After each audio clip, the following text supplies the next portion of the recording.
So, hello everyone. My name is Anastasia Manulak. I'm head of visual arts at the Ukrainian Institute, and I'm very happy to welcome all of you here today. I work for the Ukrainian Institute, and the Ukrainian Institute joined EUNIC network in December 2020, so it's our small anniversary, and we are really happy to contribute to this partnership with also sharing our expertise and more information about the projects and the topics that we are working with as an institution presenting Ukraine internationally. Before we proceed, I would like to give the floor to the director of EUNIC, Andrew Manning. Andrew, the mic is yours. Thank you, Anastasia. Welcome once again to everybody. So my name is Andrew Manning, and I'm the director here at the EU National Institutes for Culture Network EUNIC, and we're really pleased to co-host today's workshop, which is being led by our colleagues and friends of the Ukrainian Institute. Because we opened today's workshop also for our cultural partners in the heritage and cultural sectors, I also just wanted to very quickly let you know, for those who don't know us, our network brings together institutes of culture as well as ministries of culture and foreign affairs from all EU 27 member states, as well as Ukraine and the UK. Our goal is really, together with our members and our partners all over the world, is to create projects which give the conditions to further mutual understanding and trust internationally. And so in our almost 20-year history, we've committed to this cultural relations approach to bring our collaboration at the service of dialogue and cooperation and mutual benefits. We're also very focused on trying to expand the role of culture within international policy making, and we do that not least as a partner to the European Union, where we support the development and the practice and resulting actions that the EU engages in as a cultural relations actor in countries outside of the EU. So just to situate today, this knowledge sharing workshop is part of a series that we do. The topics are always proposed independently by our members, and it's a chance to really pick up on topics of strategic interest where together we can develop a bit more collective awareness, knowledge and action. The topic today of decolonization, and in particular the role and responsibility of cultural relations within, is something we've been looking at for many years now, not least through our fair collaboration work, which you can read more of on our website. Last year, our colleagues of Dutch Culture also hosted a knowledge share looking at this topic from other lenses. And so today that we're pleased that we're in the hands and the perspective and leadership of Ukraine on the topic in relation to museum content. Just to finish, I would let you know that our last knowledge share we did was on the shifting geopolitics in the world and what it means for on-the-grounds cultural relations practice. That was led by our colleagues of the Goethe Institute and the Institute for Foreign Cultural Relations of Germany. And our next one will be continuing our work on climate action and cultural relations in a series of online and physical workshops co-led by our members, the British Council, the Institut Français, Danish Cultural Institute and Dutch Culture. So today I hand back from Brussels back to Kyiv. I thank you all for joining, as well as our members in our headquarters and country offices. We're really happy to see partners from the cultural heritage sector, from the defense sector, and we look forward to carrying on this discussion together. So back to you, Anastasia, in Kyiv. Thank you. Thank you, Andrew, and thank you, EUNIC, for hosting this event and for giving us a possibility to share the outcomes of the project that Ukrainian Institute, the British Council, ICOM, UK, Ukraine, and whole range of partners, including Museums Association as well, are in the process of developing. Tetyana will give more information on that. Tetyana, the floor is yours. Hi, everyone. Thank you, Anastasia, for introducing me. Thank you, Andrew, for hosting us. Before I begin, I would just like to say a short disclaimer. We are in Kyiv, so in case of the air alarm, we would have to shortly stop the presentation, go down to the shelter and continue from there. So sorry for any disturbance that might occur because Russia still is terrorizing Ukraine every day. So we just had one alarm half an hour ago. And now I will share my screen and jump into the presentation. Not sure we need to present the Ukrainian Institute, but briefly, it's a public institution affiliated with the Ministry of Foreign Affairs. And for the last 6 years, we've been working to bring Ukrainian culture to the world and to link it with other countries and cultures. When Russia invaded Ukraine in 2022, we observed how the world woke up to Ukraine, but it raised also so many questions regarding the place and the essence of Ukrainian culture as such. So we were receiving thousands of requests from our partners worldwide, asking, how they can help, how can they support Ukraine, but also to explain what is going on and what role of culture is in everything that's happening. So starting from 2022, we worked a lot with the notion of decolonization because it was the word that could explain the nature and the essence of Russian aggression against Ukraine. Because it's not just a conflict, it's not just a question of territory or land or whatever. It's the continuation of the very long the long aggression that Russia holds over Ukraine, and the aim of this aggression is to eliminate Ukraine as such and to eliminate Ukrainian identity and our culture. So why decoloniality? So because it is helping to understand the imperial nature of Russian aggression and explains how this war is a neo-colonial war. It's not a conflict. It's important to see Russian Empire and USSR and the Russian Federation as kind of one imperial essence that changes, the title, but it never changes its imperial ambitions. And we need to look at the region through the lens where other countries were colonized by Russia. Until recently, the colonial theory have never been applied to our part of the world because it's not the classical case. Let's say it's different from the tradition, from the perspective that the colonial theory has had until now, and it was the approach where the Western empires colonized nations, colonized cultures and people outside of Europe, and it was very hard to understand how someone can colonize people of basically their neighbors, yes, and without these features that Western empires had in their way to decolonize others. And because of lack of this perspective of this prism, Ukraine and its culture and its history actually remained a blind spot to the world because it was never seen through any lens. Because before 2022, the main optics looking at Ukraine was through Moscow lens, and that Moscow-centric lens was basically just making Ukraine a blind spot, something invisible, or erasing it from history. And lack of decolonial approach also did not allow to see Ukraine within this perspective. So it was basically falling between the cracks in all approaches and academic traditions.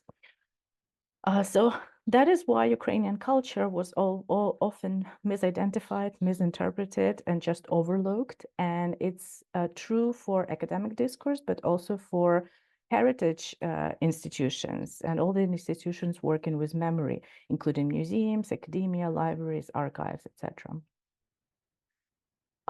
So in 2022, we organized a series of events together with partners, together with big events like the Venice Biennial, dedicated to applying the colonial approach to the cultural and artistic sphere. And we had a big program at the Venice Biennial in 2022. It was part of the National Ukrainian Pavilion. Everything that you can see on this slide is available online, so it's easy to find all the links, but we're also happy to share all of this because all of these dozens of hours of conversation actually were highlighting, we're unveiling why Ukrainian culture has not been seen and recognized. There were also several cases where Ukrainian Institute or I personally was involved that I would like to share with you. And I think these cases just explain why we came to the necessity to create this guide and this particular project as one of the tools to work with the problem we had. So the first case comes from New York. MoMa Museum in New York had a number of artworks by different artists from Ukraine from different periods. And in 2017, they had a huge exhibition on Russian avant-garde and Russian Revolution. And many of the artists in that exhibition were actually from Ukraine, of Ukrainian origin, and always considered themselves Ukrainian artists. Like, for example, the work by Vasily Yermilov, you can see it on the background behind the sculpture. It's like a wooden construction, basically. It's not a painting, it's a construction. So when I saw this exhibition and this artwork, I pointed out that actually Vasily Yermilov was not Russian because he was labeled as Russian in the museum. I approached the museum staff. I told them that I'm an expert because part of my background is art history and I work a lot with the avant-garde in Ukraine. I came to the staff and I asked them if they could, pass this on to the curatorial team, that it's not a correct identification of the artist, because he was from Kharkiv. He lived his whole life in Kharkiv and he considered himself a Ukrainian artist. They were very nice and polite. They thanked me and promised to kind of, pass it on. After several months, I asked a friend who is in New York to check what was going on. And she said that nothing has happened. Oh, sorry, I forgot the very important thing. So apart from Yermilov was being mentioned as Russian, the work was hanging upside down. So what you can see on the photograph is a work hanging upside down. So these two things I asked the staff member to be concerned with. After a few months, as I learned, nothing has changed. So I wrote a letter to the director of MoMA. You can see the scan on the right. And I actually made all the argument necessary in this case. So I provided them with argument. I gave them a list of publications that they could look at.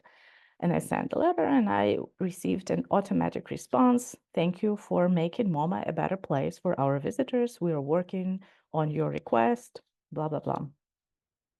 After several months, I checked if anything was, different. Nothing was. So it didn't make any difference. My voice was completely ignored. So I made another effort. I made a research. I collected archival proofs. These are the photographs from 1927. The exhibition was put together by the artist himself. You can see him on the left. And on the right is the exhibition, including the artwork from MoMA collection. And you can see here, it's very, well, the photograph is vague, but you can still see that the way it's hanging. And I also learned that this work was dedicated to a friend of the artist whose name was Boris. And I could then guess that this object is actually a letter B in Cyrillic alphabet for Boris. So again, I put all of these arguments, the photographs, the links, the photocopy of the book. I sent it to MoMA and asked them to consider. It was, I think, 2018, if I'm not wrong. I didn't hear back. So no change, no difference. Then I actually met many of the staff from MoMA. We had some ideas for collaboration. And from time to time, I would mention that, by the way, I made several times a request. Maybe you can look at it. Maybe you can consider, because there are certain mistakes that kind of should be eliminated. In 2022, in the beginning of March, I received a letter from one very high person in MoMA saying that they are in solidarity with Ukraine. They're following the events and they wanted to do something to kind of support Ukraine. So they put together an exhibition of all the artists that has anything to do with Ukraine. It's called In Solidarity. And of course, the artworks of Vasily Yermilov were part of that exhibition because he was a Ukrainian artist. And he sent me a photograph, a snapshot from the room where the artwork was hanging upside down. So I wrote him back saying, we are very grateful for all the support and this exhibition looks amazing, absolutely, but maybe, they could consider hanging the artwork properly. And guess what? In a couple of hours, I received an email with a photograph. The work was hanging properly. I have a photo proof. So I say that in this case, it took me 6 years and a full-scale invasion to change the hanging of one artwork in one museum properly. And before that, all the effort I've made, all the time I've spent, all the expertise I've provided was just wasted. So this case shows us how in the world where imperial narrative is dominant, where the metropole is monopolizing the discourse, the voices of the former colonies or the colonized are absolutely ignored and not heard. And it takes something like a full-scale invasion to actually make people hear and make institutions be sensitive to the voices of those who were silenced. There's another case. I look at it as more optimistic.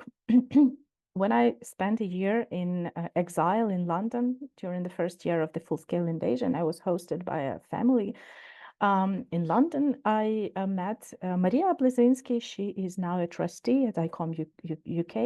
She's of Ukrainian origin as well, and she's a museum professional. And Maria organized several meetings for us with various museums in the UK who were interested in supporting somehow Ukrainian colleagues and Ukrainian museums.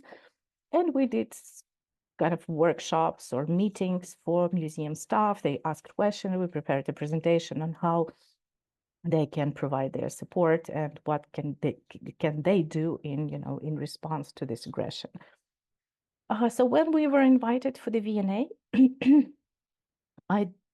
their request was actually that they have very little Ukrainian heritage and they don't have expertise and they don't really know how they can, be helpful to the Ukrainian community because they don't really know anyone.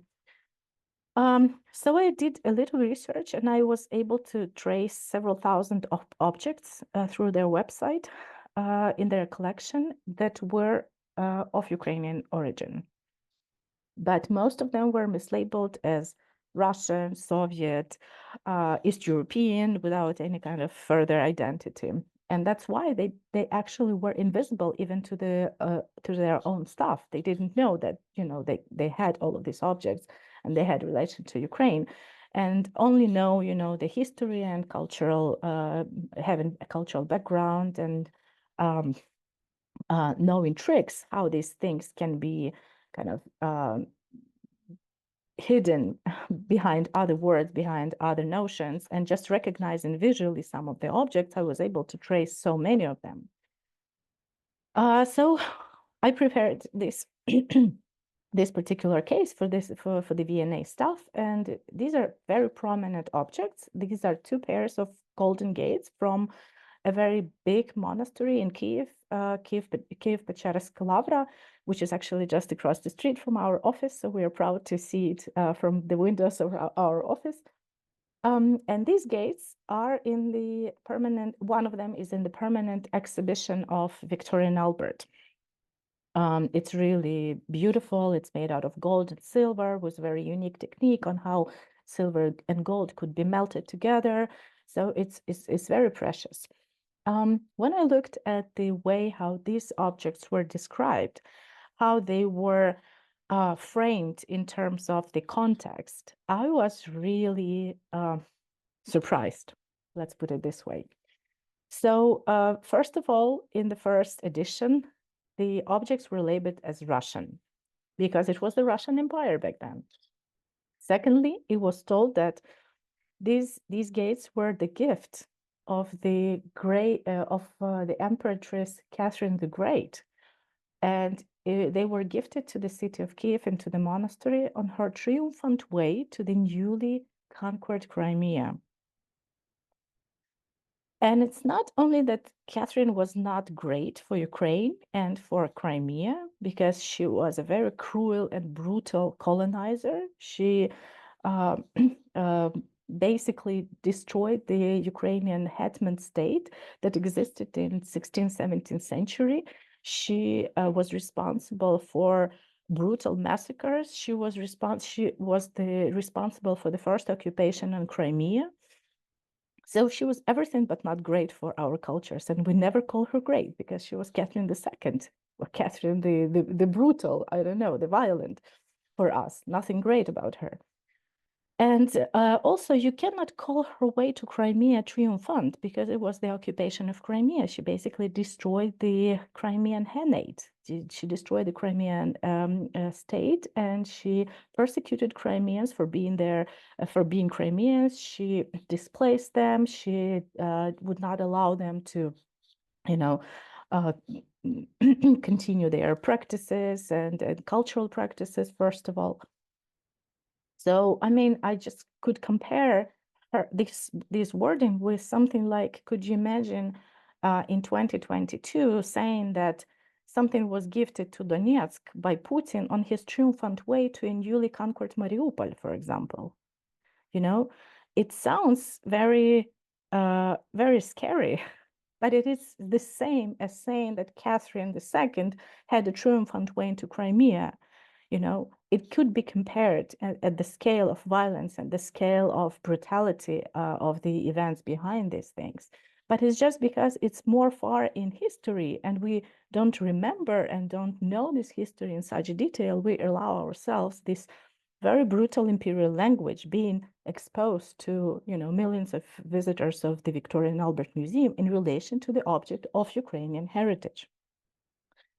So I made all of these points to the staff of Victoria and Albert, and I was very happy that they received this with gratitude. And it took us just a few days to just, change all the wordings, change it on the website.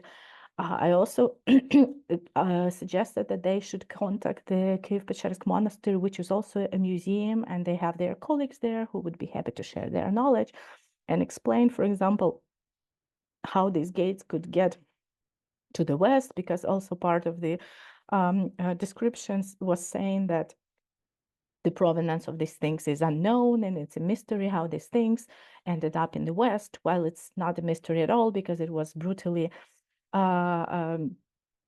actually stolen by the Bolsheviks after they occupied Kiev, and they illegally sold it to the West, while Soviet Union did not have any economic and political relation with the rest of the world, and it was struggling with basic funding, so they could just rob and loot monasteries and collections of aristocrats, and they would illegally sell it to the West.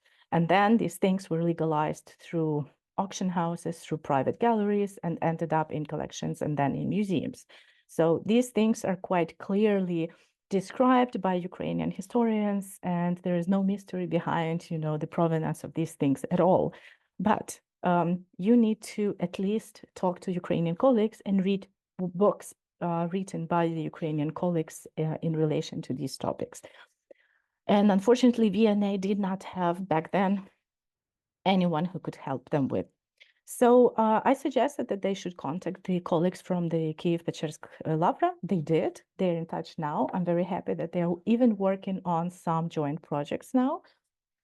It's a spoiler. It's not public yet, but it's moving on.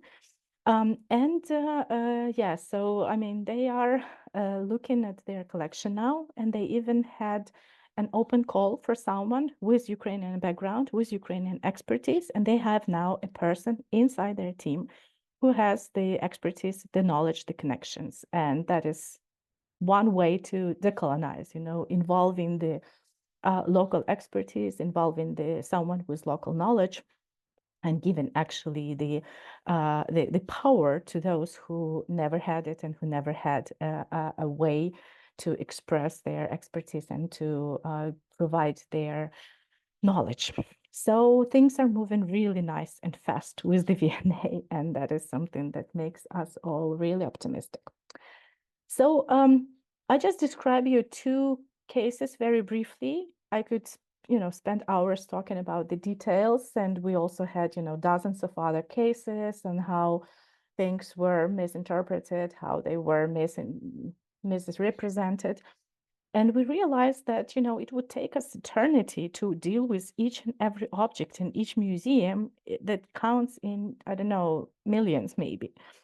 And we need to find out some kind of a systematic approach, something that would allow people to work with this on kind of an everyday basis and would help them practice decoloniality regarding Ukrainian heritage.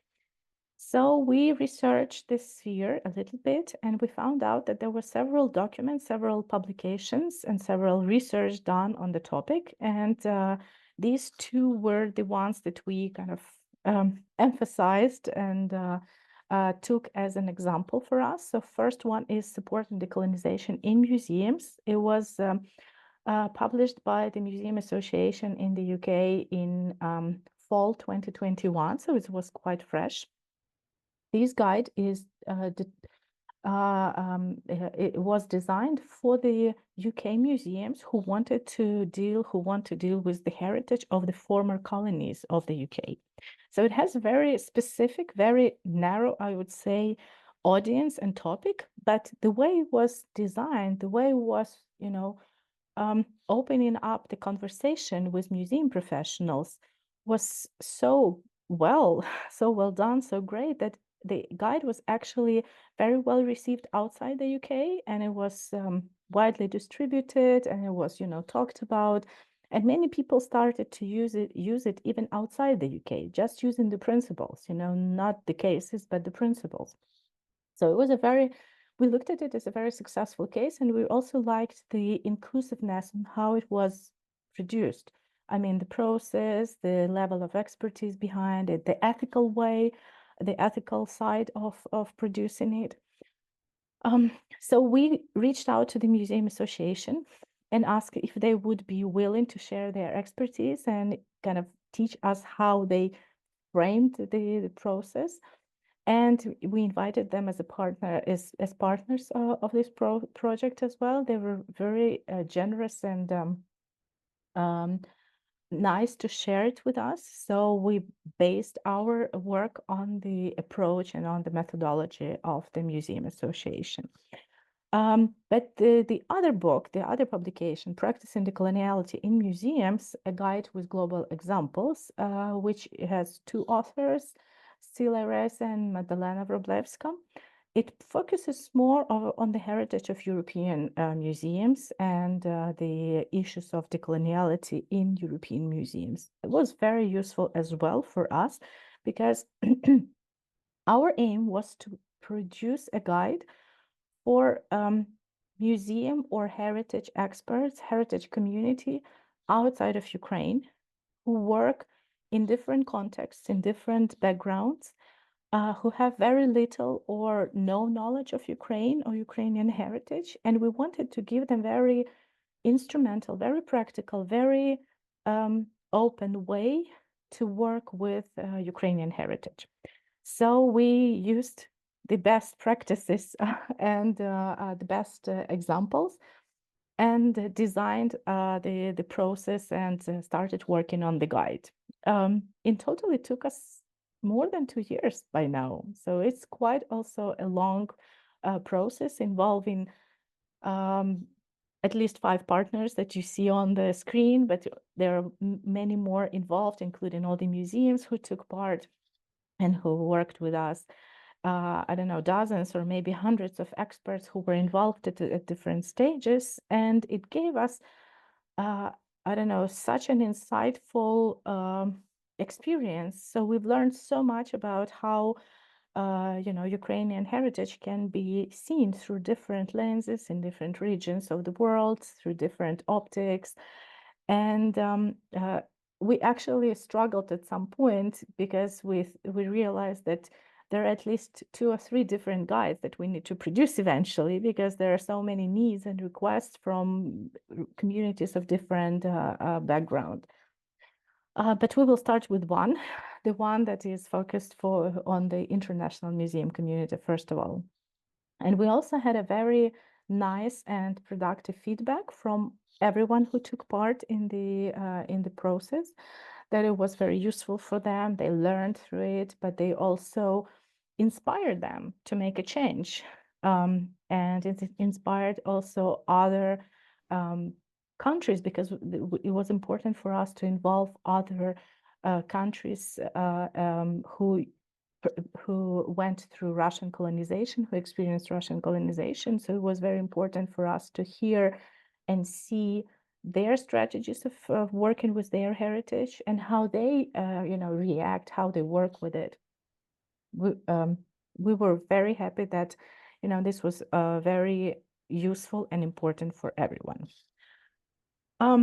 We're still in the progress, so Anastasia will give you some information on how things are moving and where we are at now. But this is just a draft, so we probably will change the contents once more, because at the moment we have one of the, I don't know, 5th, 6th version of the draft of the text, and we're incorporating dozens of feedback that we've received from the international group of experts. After that, we will also have an editor work with the text, and after that we'll design it, and then it will be ready to be published. And oops, sorry, something went wrong. Yeah, and we are planning and aiming to release the publication in the beginning of 2025. So if you follow this code, the QR code, you can leave your contact details, and we will update you on the news when the publication will be published. So if you're interested, please stay with us, and we'll keep you posted on the new updates. Just for 1 minute, coming back to the content. So the guide will be very brief. This is one of the requests we understand the busy museum curators have, not to have 300 pages of the monograph, but something very instrumental, very practical, very short and sharp. So the guide will focus on kind of reasons and context of explaining why Ukrainian heritage can still be invisible, and how to identify it, how to see it behind different other names, different regions, different languages even. So we'll talk about all of these things, about identity, about the complexity of geographical and historical context of Ukraine. We'll talk about identities of the artist. We'll talk about the language a lot, and the languages used in Ukraine, because we're a multi-language language country. We will give some ideas on how to label, how to catalog, how to place Ukraine in terms of regions, some historical maybe periods. And we'll talk a bit about provenance and all the issues that you could kind of grasp from the V&A Gates case, and also on communications with the audiences involving expertise, and looking at this process as something that has a start, but basically does not have an end, because decolonization is something that can have the beginning, but it never has the end. So it's the process that it's like emancipation. Yeah, can you say that you're completely free of all the stereotypes, of all the limitations? We can compare it, for example, with feminism. Yeah, can we say that feminism is over? We don't need to talk about it. We don't need to do anything about it. Well, hopefully one day, but probably not in our lifetime. Yeah. So once again, the link.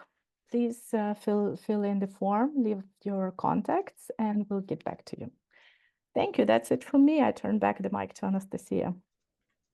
Thank you so much, Tetyana, for this fantastic presentation. The link to subscribe for updates on this project and to receive the guidance is in the chat. So you can, for those of you who did not reach out for their phones and scan the QR code, you can reach the link.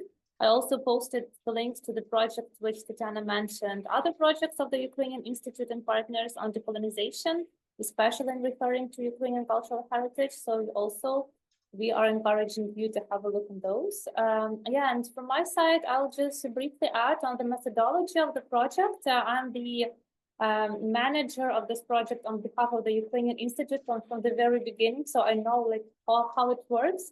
And if you have any questions regarding the details of this project, you also feel free to approach us and other partners. We are really happy to share our experience, our key takeaways on this, and by this to inspire other partners, other heritages and cultures, especially those that have connections to Russian Empire and kind of similar with Ukrainian culture. Because we are talking about Ukraine as a case study, we can speak for ourselves, but a lot of things in this guidance are similar to other nations, other cultures. I really like the approach of one of the experts who we invited for testing of the guidance from Latvia.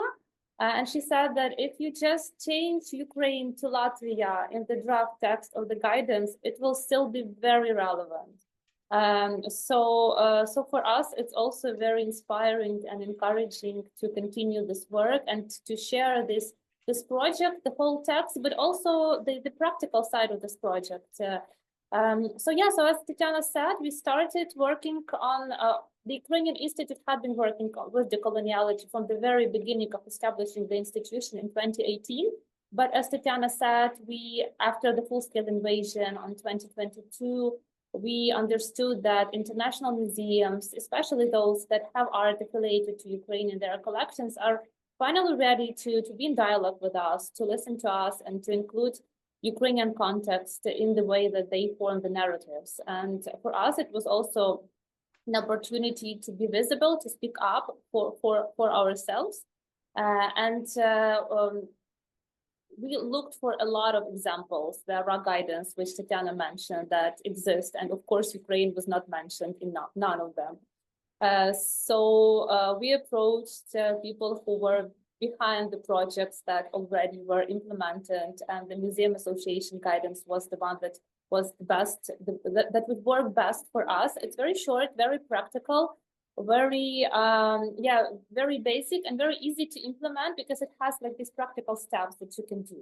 But it was written from the perspective of former colonizer and specialized on the British Empire and British heritage. So for us, it was important to kind of look at from the different side, from the side of former colonizer. And we approached Museum Association. I'm really happy that they partnered with us on this project and shared their methodology, which we followed step by step. But we started with inviting Ukrainian experts. For us, it was important to have this Ukrainian voice and Ukrainian expertise. So we invited ICOM Ukraine, but also ICOM UK to be a partner in this project. And with the support of ICOM Ukraine, we held a 2-day offline workshop here in Kyiv, where I'm speaking from. And we invited different museums, but also not only museum, but also decolonization professionals from all over Ukraine to read the existing guidance and to see what are the blind spots, what are we missing in the documents that exist. And we started from their response, from this feedback. And then we held 4 different offline workshops with experts from Ukraine, but also international, focusing on general decoloniality, on language and terminology, on history, on contested heritage, and what should be included in the guidance, so that for us, this new guidance is not another document to read, but it works also very good with the existing guidance. So it's kind of another approach to how you look on decoloniality. But there are a lot of principles in existing guidance of MA and other documents that are still very relevant, and for Ukraine in particular. So we held 4 offline workshops with different experts, online workshops, and The aim of these workshops was to generate the content for the guidance, to answer to the questions that we had, to raise more questions. With this, we created the first draft of the guidance. From the very beginning, we understood that we want this text to be as accessible especially for international experts who might have very little knowledge about Ukrainian heritage.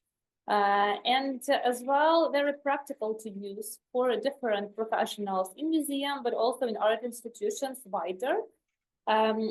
This is why we, from the very beginning of thinking about the architecture of this project, thought that we'll need to pay a lot of attention to the testing of this document. Now we are finishing this part of testing. So we had an open call, and we invited 16 experts worldwide with different expertise.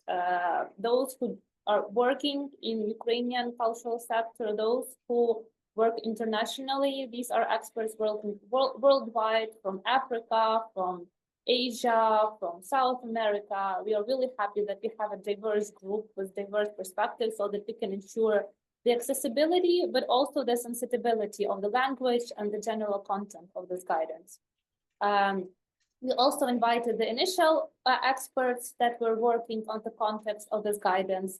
And overall, more than 40 people were involved in this reviewing and testing as a focus group for the document.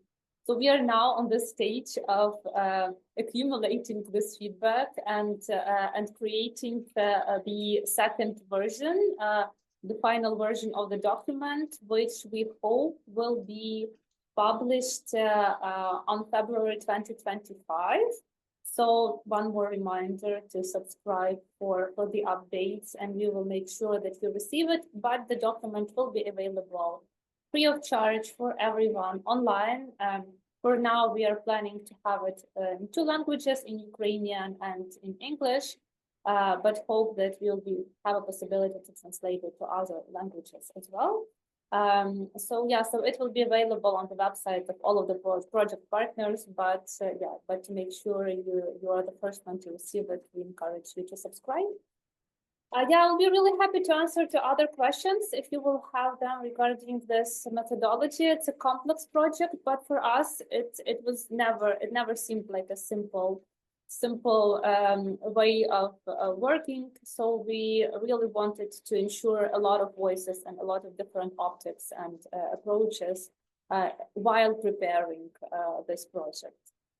And I'm really happy to pass the mic to Lucy Zoria, Head of Arts at the British Council Ukraine. The British Council supported this project from the very beginning, and we are really happy for this partnership, for the support. Lucy, the floor is yours. Thanks so much, Anastasia. Just sharing my presentation with you. 1 second.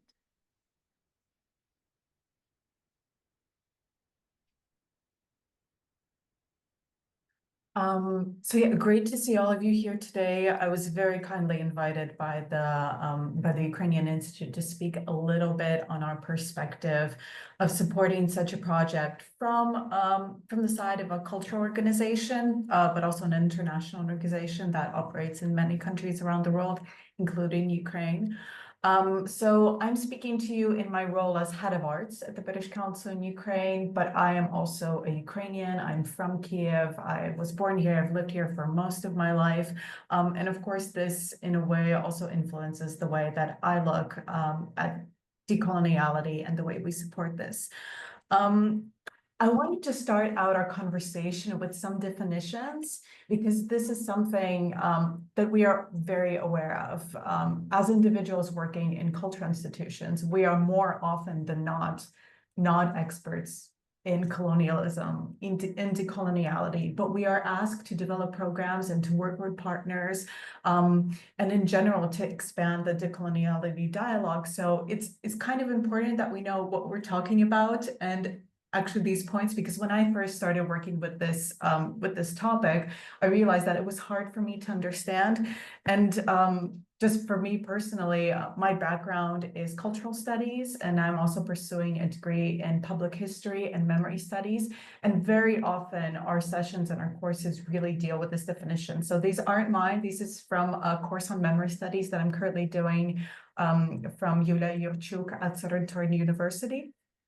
So if we look from a contemporary perspective at colonialism, this is a historical process, but it's a process that really took place across economics, across politics, across culture and arts. And if we look at coloniality, this is the continuity and the ideological framework that was created by colonialism. And if we look at, from this perspective, at decoloniality, that this is resistance, this is working to counter the conditions of coloniality. And decoloniality can take place as a process both during and after colonialism. And so when we talk about decoloniality dialogue, we are really talking about how we can work to counter and change these epistemic imbalances and these conditions that were really produced by colonialism. And post-colonialism and post-coloniality is also terms that come up quite often. And so if we look at colonialism as a historical process, then this is the process after colonialism. It can be considered as a moment, of achieving independence, but really moving on from those specific conditions that existed. And post-coloniality is the continuity of effects of colonialism. And we've talked about this quite often with our colleagues from the Ukrainian Institute, and there is still a lot of ongoing conversations within culture, within academia, as to the applicability of existing decoloniality frameworks from Ukraine. It's not my place to tell you that, what can be considered, but even if we're talking about the Russian Empire, and there is some skepticism or some dialogues that still continue on whether to consider the Soviet Union a colonial structure. I think that from this perspective, it's undeniable that if we're talking about post-colonialism and post-coloniality, that the Russian Empire, its post-coloniality continued to reach into the Soviet Union, and the effects continue today. So we are, in this perspective, definitely talking about these things. Wanted to share a little bit about kind of our view within the British Council, how we work with these topics and why it was important for us to support such a project. So like Tetyana said, this is really a partnership. We see this as a partnership for us. The British Council is a cultural relations organization for mostly. We're not just a funder, and we do try to be involved and supportive in the projects that we do end up funding or end up partnering with. And Tetyana spoke about this a little bit, but it was also interesting for us that the methodology that they stopped at and chose to use was one that was developed in the UK. And it would be useful to say a few words about how it was developed. So it was really a grassroots initiative from a professional organization. So this wasn't really a top-down thing, coming from the government. This was a need articulated by the community, and that was further developed by also a cohort of museum professionals. And then later on, this was adapted on country levels in Scotland, in the UK, in Northern Ireland, and in Wales, as a recommended practice and as a recommended methodology to employ in their work. So this is also, it's important for us as from the British Council, we don't do things top down. We really want to respond to the needs of our partners.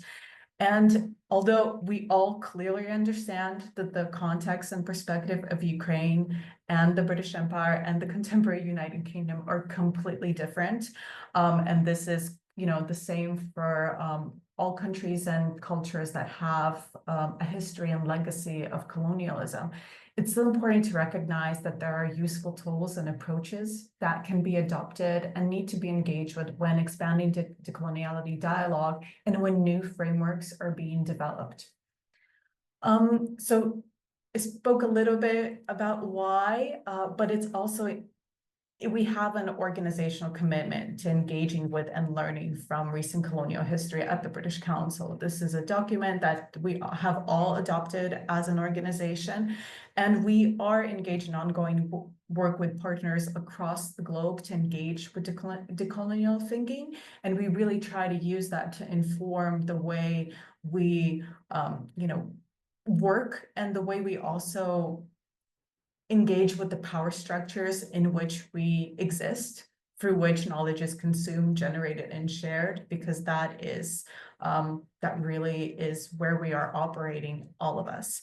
And through this decolonial thinking, it really is informing our commitment to be more inclusive and equitable, and to develop research partnerships and cultural programs as well that have this approach embedded in them.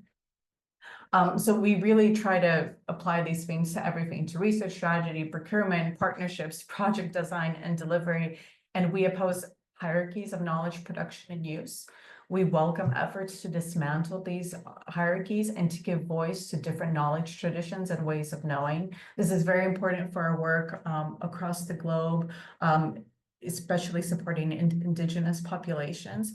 But we do recognize that the British Council itself is a very old, kind of an established organization. We are itself part of and a product of these systems of knowledge and power that need to be decolonized. So it's important for us to also be very involved in this work and learn through this. And we value participatory approaches to research and methods that try to think with and not about the subjects of research. This is one of the reasons why this project was so appealing when we were approached by the Ukrainian Institute and their partners. Just a few, points on the approaches that we try to adapt is that both the research and the program approaches they're always interlinked. And the way, through establishing these truly equitable partnerships through every step, that is key to the way that we work. And really, by bringing in these diverse perspectives, that's the way that we can critically reappraise these power structures and these ways of thinking. And I think that a few of the examples that Tetyana gave, these case studies, MoMA and both the V&A museums, they're just two examples of the way Ukrainian heritage and overall different cultures and different, professionals that come from perhaps an imbalanced power structure that continues into the past, how they're actually really struggling to have their voice heard. And this is one of the ways that organizations such as the British Council, perhaps as yourself, can really support our partners, making, creating the conditions so that they're able to be heard, so that they're able to be represented in these structures that do influence many things. The other thing is that decoloniality projects really, we want to think about what values are underpinning them, in the sense, this also informs, how we usually measure cultural projects as successful. This is something that is very useful to help if you're designing your own decoloniality focused programs. I want to speak a little bit on the needs and the practical steps. So we really saw a need in the UK cultural sector and the heritage sector in particular. There was a lack of knowledge and just a lack of awareness of Ukrainian heritage. This is so clear in the case from the V&A that we have these objects and these items of heritage that are present in collections, but there aren't people that have enough of a background or the knowledge and the skills to be able to engage with them. Same as from MoMA, one of the leading institutions in the world. And there was a clear knowledge gap that that was closed in a way by someone who was doing this work unpaid, and unrecognized, like Tetyana Filevska. You have really these activists in a way. The cultural sector is full of these very passionate activists. And if we can support them in the sense that this is really a grassroots project, although this particular project does come from an institution, we also recognize there is a need among across the Ukrainian culture sector. This is so visible if you engage with the broader context. You constantly see just individuals engaging and trying to reach out to institutions and really sharing the information.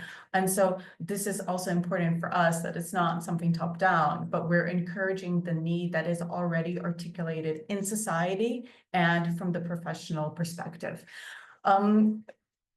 The other thing is that we need to facilitate these new connections across cultural networks. Again, such a great, I think the decoloniality guide is in itself a case study of how these new connections were made just by traveling, just by presenting the guide, by engaging in these discussions. We can really see that there more and more people are joining the conversation and actually being willing to expand their toolkit of engaging with knowledge and think about Ukraine in colonial terms. And this in itself will, and this is our hope, that it will support in the long term a more critical look at the heritage of not only Ukraine, but across these countries that are known as post-Soviet. This is another term that has been under quite a large degree of conversation in recent terms, but it can be useful if we're talking in also in kind of a post-coloniality framework. One of the practical things that we have been doing is really utilizing our global network to bring in diverse voices. So over the past months, there have been focus groups engaging with experts, not only from Ukraine, but also from across the world. We sent out a call to all of our, to a few of our offices that really already either deal with decolonialism or decoloniality in their work, or we would like to really bring in voices from that sector. So during the focus groups, we had representatives from Bangladesh, we had representatives from the UK with Kenyan heritage, and that was really an incredible and very useful discussion to be had, because there is much to learn from individuals that have already been working in the decoloniality space. It's also an important step to really build mutual understanding, but also mutual solidarity in a way, because the process and the journey can be similar in some ways, as they are working with the same power structures and knowledge structures that create these conditions. The other thing is that we really try to support communication and plan to continue to support the dissemination of the guide by doing sessions like this, by really trying to use our network within the UK to further disseminate. Just recently at the Museums Association conference, this is an event that brings together really people from all around the globe. So in a way, we're trying to mainstream the conversation through our own context. And this definitely is really the first step in a very long process. And that kind of brings me to my final slide of these further perspectives. There's a lot of discussions, even in a session that Tetyana and I did quite recently with the RAA, about the need to go beyond Eurocentric approaches. But my question is, what are we actually talking about when we talk about Eurocentrism? Because there are clear knowledge gaps when it comes to Eastern and Central Europe. Even in decoloniality frameworks, in knowledge frameworks, 100%. So how can we address these blind spots? And this is so relevant from the EU, how can really bring together and establish a kind of a coherence, or at least these networks that can intersect, that would really be able to bring together not only EU members that also have experience of the Russian Empire and the Soviet Union, but also countries and professionals from the Eastern Partnership, or in terms of the British Council, Ukraine is part of wider Europe, which also includes Georgia, Turkey, we have the Western Balkans. So this is also important of the work that we do regionally, and we really hope that this will be kind of a, just a step on further projects that we do. And we do hope to support the expansion of decolonial dialogue. This is something that we've talked a lot about with Tetyana, that even from some of the examples that when we speak about this, it really resonates with people from Latvia, from Lithuania. So there is a need, and perhaps with Ukraine leading the way, in some fraction, we will be able to have more of these discussions.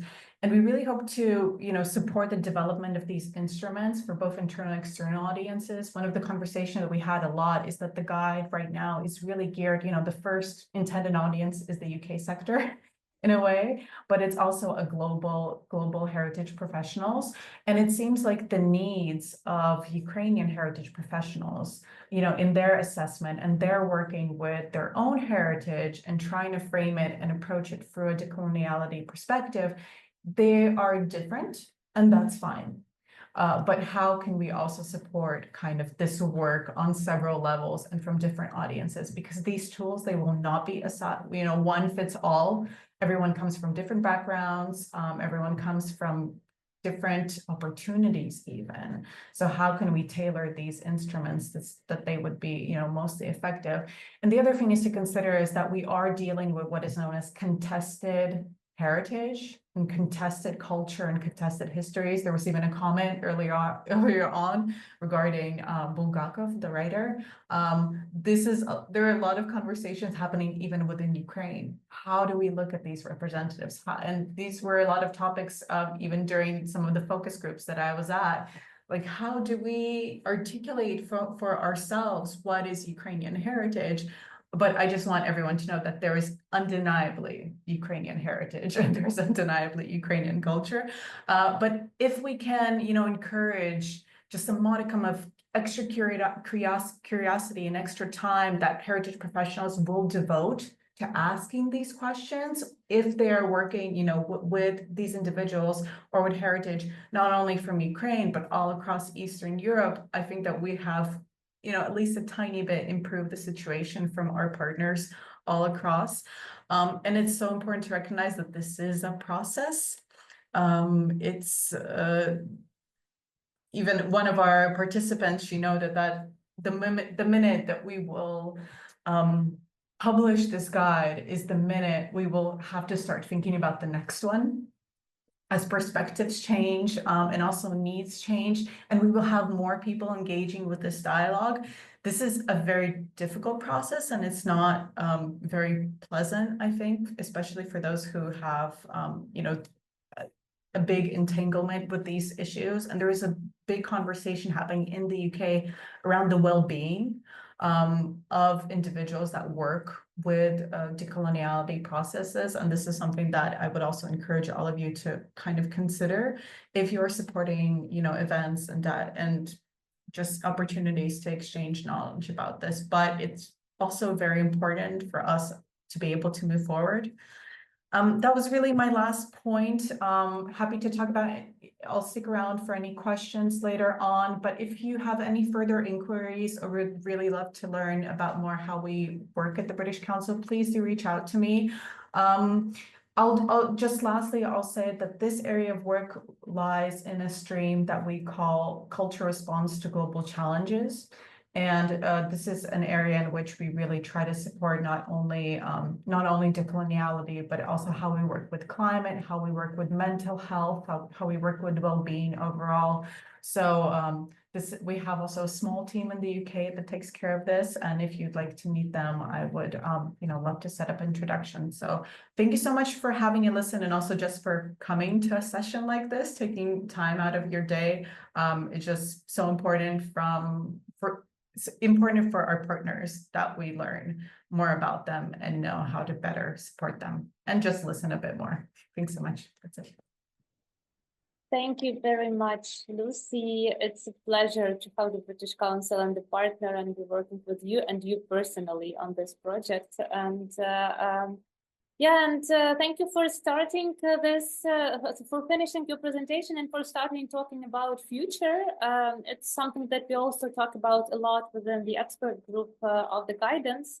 Yes, and as a legacy for this project, we are already in the process of communicating with a number of art institutions worldwide. We did the first testing round of the draft of this guidance within the exhibition of Ukrainian modernism in Belvedere, Vienna this spring, wherein we invited a number of museum professionals from Europe, but also Ukraine, and did kind of first testing round of the guidance. This feedback is also part of the feedback of which we are now working with for the final part of the document. Tetyana and Maria Brzezinski also did the training for Royal Academy staff when they were hosting the Ukrainian exhibition, and we are in the process of communicating with a lot of other museums. So we are really happy to collaborate in different ways with institutions interested in learning more about Ukrainian culture. We are also now pretty actively presenting this project and generally decoloniality in the context of Ukrainian cultural heritage in different conferences. So that's also some part of the legacy of this project, which will be continuing.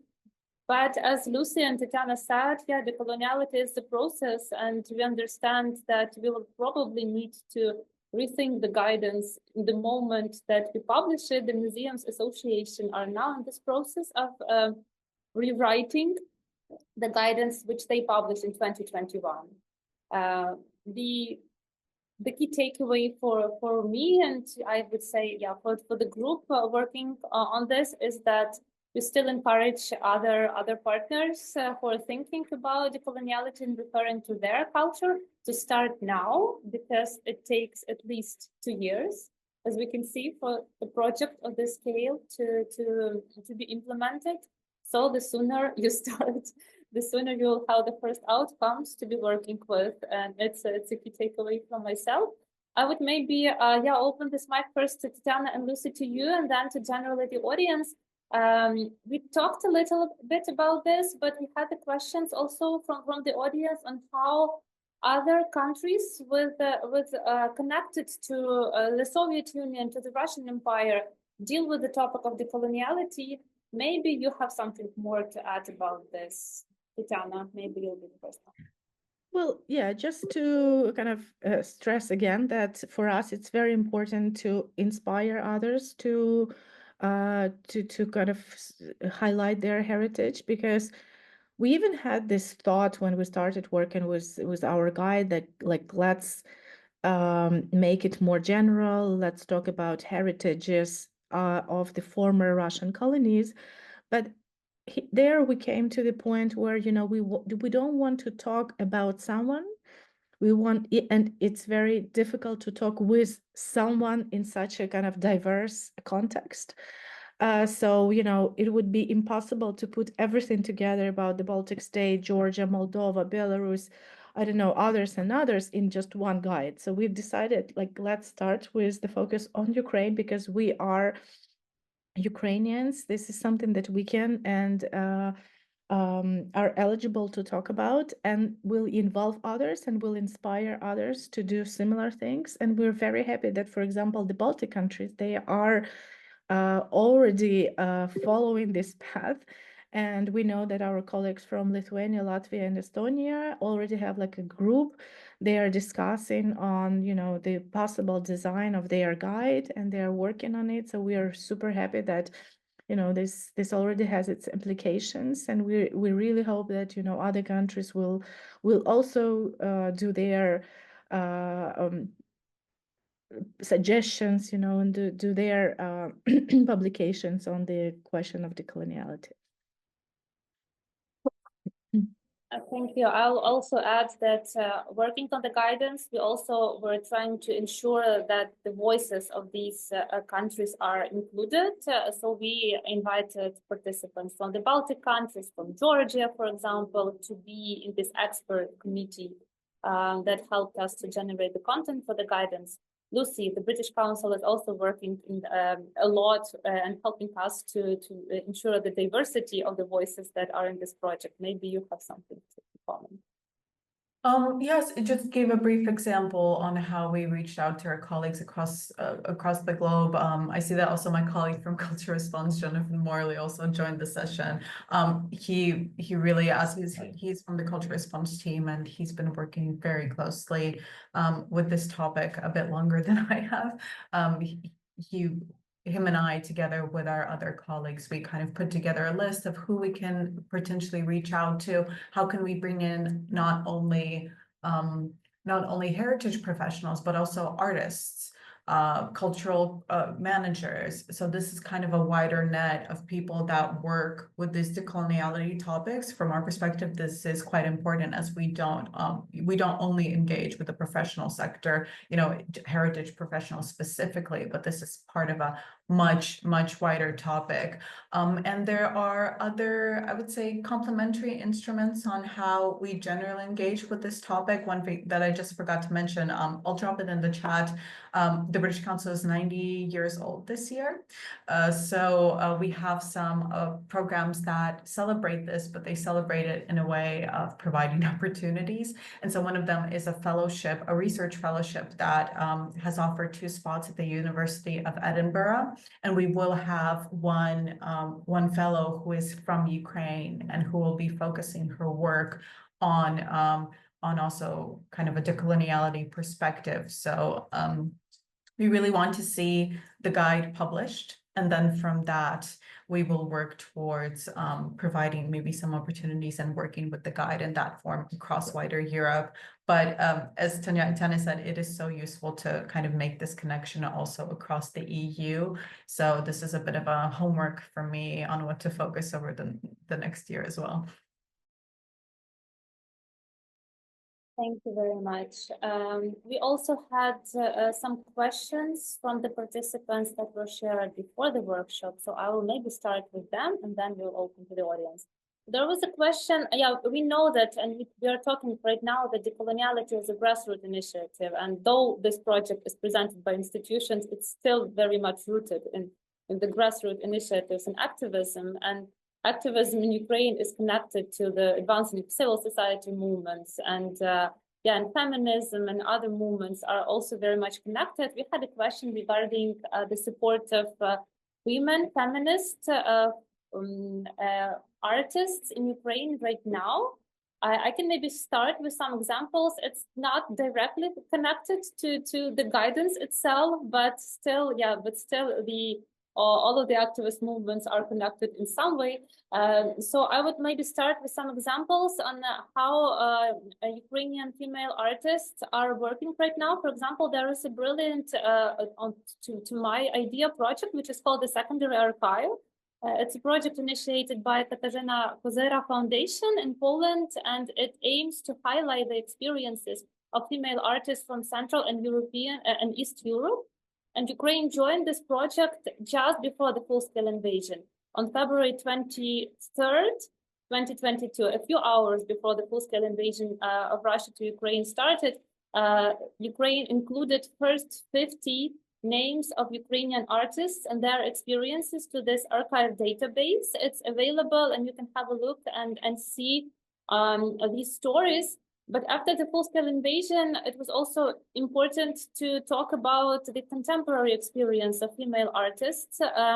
And I think that this project is like directly answering to your question, because they also included 15 new names of contemporary Ukrainian female artists, but with a special focus on their experience as a female artist during the full-scale invasion, during the war.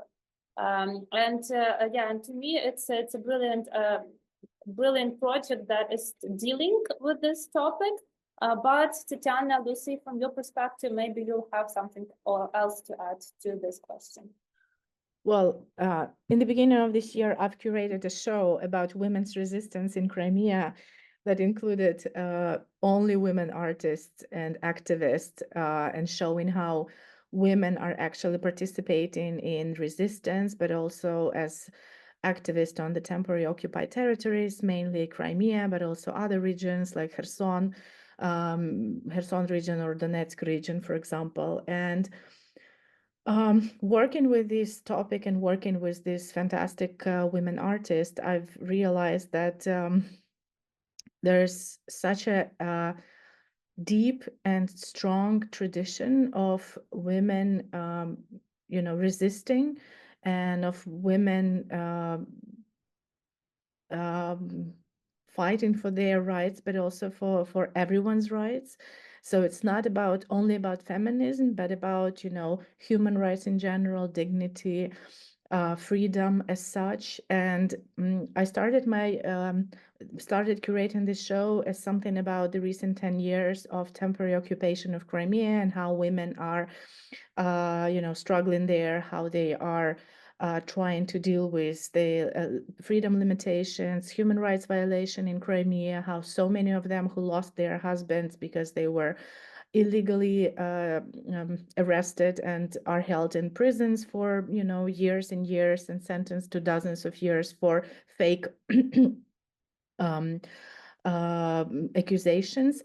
And they started being human rights activists and some even lawyers, and they are developing a network, and all of this is rooted in a much deeper tradition. So I think there is such a strong potential to look at this topic through Ukrainian perspective. I mean, if you're interested to learn more, I will drop a link in the chat to read, because there are many artworks and many kind of more precise topics that about each of the works. But I think that feminist art and women's art is definitely one of the most important topics in Ukrainian art in the past decade, for sure. Thank you. Lucy, do you want to add something to this? Yeah, I'll just chip in from a very kind of an example from real life. A bit earlier in the year, we had a partner meeting to which we invited participants from all over Ukraine. And we got a response from one of the women that we invited that she wouldn't be able to travel as she had 2 young children and she didn't have any childcare to be able to stay with the kids because her husband was missing in action and she didn't have a support system. She came from Kharkiv to Lviv, so she was in a new city. She didn't have anyone to reach out to. And so what we were able to do is cover the costs of her travel to Kiev, where she had someone that could kind of spend some time with the kids while she was at the meeting. And this is a reality that we're really seeing for a lot of women, but also men, because there are a lot of women that also have volunteered. And a lot of people, I think that the last statistic that I saw is that every 5th person in Ukraine has someone from their family or their close circle serving in the armed forces. So this is a level of,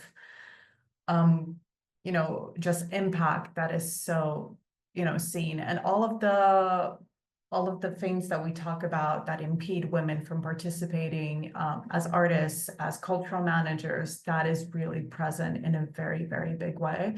So I would just encourage all of our partners listening today, if this is something that you can offer. And we, on the side of the British Council, this is also something that we have been really discussing. Can we be proactive on offering something like this so that people don't feel, obliged or, feel like a burden when they ask and communicate these things. So in some ways, it's more difficult for women to take part in cultural programs and really make use of the opportunities that exist.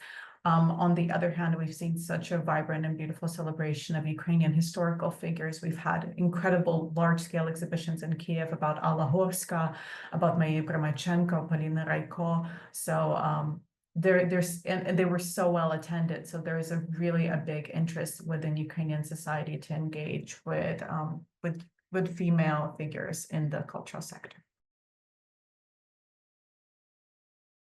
Thank you, Lucy. I'll just finish up with the information that we have a book which is titled "Why Do We Have Famous Female Artists in Ukraine?" Sharing the examples of key figures of Ukrainian art. The women artists. I'll also drop a link in the chat here if you're interested. Yes, and the last question that we had was regarding what can international partners do to fight the illicit trade of cultural goods, especially those that are coming from Ukraine. Tetyana, Lucy, can you comment on that? Yeah, that's a very important question. For this, I think it's better to be in touch with institutions that are responsible for trafficking and looting of cultural heritage. And I mean, first of all, it's ICOM, but also Blue Helmet, Minister of Culture of Ukraine, and even the Office of the Prosecutor, because there is a new group of people working on cultural crimes, crimes against culture. So in the first few months of the full-scale invasion, ICOM Ukraine and the Minister of Culture produced a red list. So it's an instrument for identifying heritage that might be looted. So it's not a list of actual objects, missing objects, but it's a list of, let's say, types of objects that may be looted and may be trafficked. The red list is available on the site of ICOM. I can Google it and I will share the link, or Nastya, if you can help me, let me know if you can help with this. I'll have a look and I'll send it in the chat. Okay. Yeah, so there is this document. I would look at it first of all and kind of use it as the main basic document. But I think through this document, you can also reach out to people who actually put it together, who are working it. But I mean, ICOM is the instrument to first of all, and the Blue Shield, of course. Thank you very much. The link is in the chat. Lucy, you have something to add to this? I think it was a very detailed answer. Yeah, I'll just add that was the first thing that really came to mind, the red list, and really using your networks to spread awareness of these potentials and the importance of provenance. I'm sure that this is something that all of your heritage professionals in your countries already know quite well, but it's good to remind them from time to time. Thank you very much. I'm happy to open the floor. I will stop the recording now. If anyone from here, thank you, the brilliant audience, for being with us and for listening to this very, very difficult but very important conversations. If you have any questions, you can unmute yourself or write in the chat, and I'll be happy to read them.